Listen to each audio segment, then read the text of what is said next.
नमस्कार दोस्तों, बिहार में ज़मीन का जो सर्वे हो रहा है दोस्तों और ऑनलाइन आवेदन जो हो रहा है और शिविर में जमा हो रहा है, उसमें डॉक्यूमेंट्स जो है आपको वंशावली भी मांगा जा रहा है। जो कि इस वीडियो में जो है हम आपको वंशावली से रिलेटेड जो है हम आपको पूरी जानकारी देने वाले हैं। अगर 2 पुत्र 1 बहन है या फिर जितना भी बहन है, तो आप बहन का वंशावली में नाम नहीं देते हैं तो क्या उनका अधिकार कायम रहेगा कि नहीं रहेगा? तो इस वीडियो में हम आपको पूरी जानकारी देंगे। और वीडियो स्टार्ट करने से पहले आपसे एक छोटा-सा रिक्वेस्ट है कि अभी तक मेरे चैनल को आप सब्सक्राइब नहीं किए हैं, तो प्लीज़ दोस्तों सब्सक्राइब कर लीजिए और वीडियो अच्छा लगे तो लाइक कर दीजिएगा। चलिए हम वीडियो स्टार्ट करते हैं। तो यहाँ पे देख सकते हैं दोस्तों, वंशावली में दर्ज होगा बहन बेटियों का नाम, मांगने पर देनी पड़ेगी भूमि।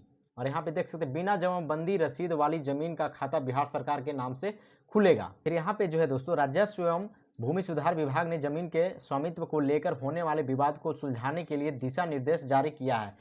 इसमें स्वामित्व कायम करने के लिए विकल्प दिए गए हैं। विभाग के ऊपर मुख्य सचिव दीपक कुमार सिंह ने मंगलवार को दिशा निर्देश जारी किया। अधिसूचना भी जारी हो गई है। महिलाएं अपने पिता की जमीन में स्वामित्व का त्याग शपथ पत्र से नहीं करती है तो उनका अधिकार कायम रहेगा। अगर महिलाएं जो है 2 पुत्र 1 बहन है, अगर बहन शपथ पत्र से त्याग नहीं करती है कि जमीन में कोई हिस्सा मेरा नहीं है, तब तक उनका अधिकार जो है उस जमीन पर हक जो है उनका बना रहेगा। वो कभी भी आकर जमीन जो है ले सकते हैं अपने हिस्सा का।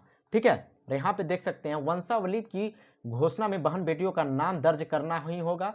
किसी रैयत का जमीन पर शांतिपूर्ण दखल कब्जा है, स्वामित्व के नाम पर सिर्फ लगान रसीद है, ऐसे मामलों में भूखंडों के चौहद्दीदारों के बयान पर निरीक्षण प्रतिवेदन तैयार किया जाएगा। यानी कि मतलब दोस्तों, जमीन का उत्तर में जिनका है, पूर्व में किनका है, दक्षिण में किनका है, पश्चिम में किनका है, उनसे पूछ करके, चौहद्दीदारों से पूछ करके, क्योंकि यहाँ पे साफ साफ लिखा हुआ है चौहद्दीदारों से पूछा जाएगा क्या इस जमीन का जो जिनका जमीन है उनका अंश कितना पुत्र है, कितना भाई है, कितना बहन है, उनसे पूछा जाएगा। उसके बाद उनके नाम से खतियान जो है क्रिएट किया जाएगा। यहाँ पे देख सकते हैं रैयत के नाम पर खेसरा पर दखल कब्जा है, न जमाबंदी कायम है और न रसीद कट रही है। ऐसी जमीन का खाता नबाद बिहार सरकार के नाम से खुलेगा। यानी कि दोस्तों, जो जमीन का रसीद नहीं कट रहा है, जमाबंदी कुछ भी नहीं है, तो ऐसी जमीन का सरकार की खाता के नाम से खुलेगा।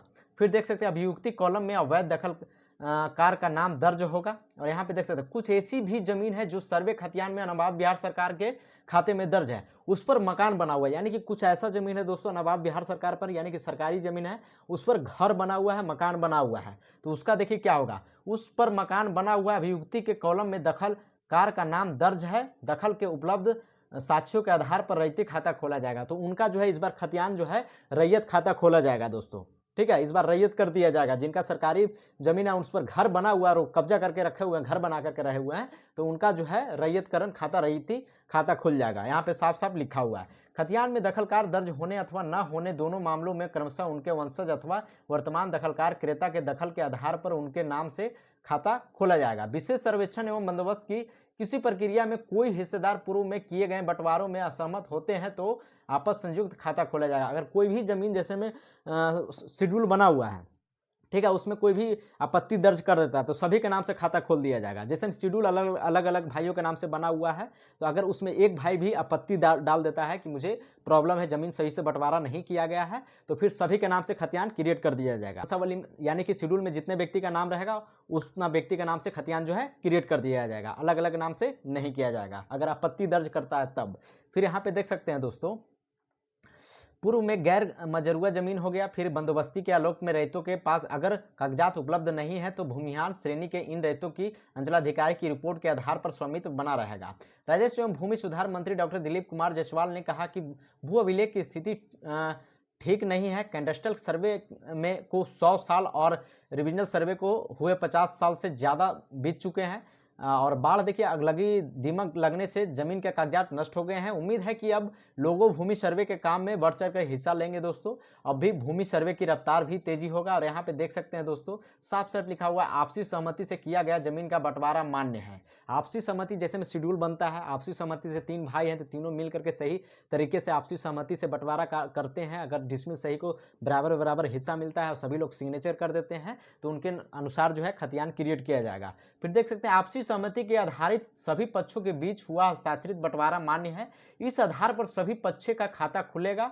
हिस्सेदारों में असहमति होने पर संयुक्त खाता खुलेगा। असहमति होने पर दोस्तों अलग अलग खाता जो है नहीं खुलेगा, संयुक्त खाता सबके नाम से खाता खुल जाएगा। यहाँ पे साफ साफ लिखा हुआ है। अगर बंटवारा निबंधित और सच न्यायालय द्वारा किया गया है तो उसके आधार पर भी हिस्सेदारों का अलग अलग खाता खुलेगा। यदि कोई खेसरा कैडेस्ट्रल सर्वे में रहती के और रिविजनल सर्वे में अनुवाद बिहार सरकार या अनुवाद सर्वे साधारण दर्ज है और सिविल सूट में रैयत के पक्ष निर्णय हुआ तो खेसरा रहती माना जाएगा। फिर अगर क्रेता का जमीन शांतिपूर्ण दखल है तो केवाला का निबंधन कार्यालय से सत्यापन करा कर क्रेता के नाम से खाता खोला जाएगा। इंपॉर्टेंट है दोस्तों, देख सकते हैं, महिला को पिता की संपत्ति में अपने हिस्से की प्राप्ति होगी। नए बन रहे खतियान में महिला द्वारा संपत्ति का परित्याग करने अथवा पिता द्वारा स्व अर्जित भूमि की वसीयत में पुत्री का नाम दर्ज करने अथवा न्यायालय से हुए बंटवारे में पुत्री बहन का नाम नहीं रहने की स्थिति में ही महिलाओं को अपने अंश की प्राप्ति नहीं होगी।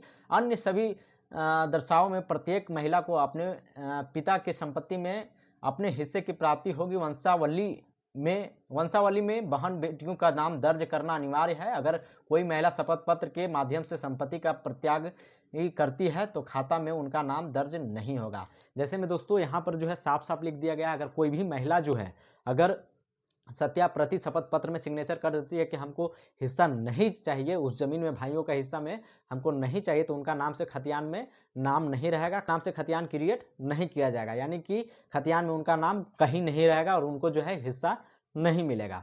तो ठीक है दोस्तों, इस तरह का वीडियो देखने के लिए मेरे चैनल को आप सब्सक्राइब कर लीजिए और वीडियो अच्छा लगा तो लाइक कर दीजिएगा और हम मिलते हैं नेक्स्ट वीडियो में। अपना ख्याल रखें। जय हिंद, जय भारत।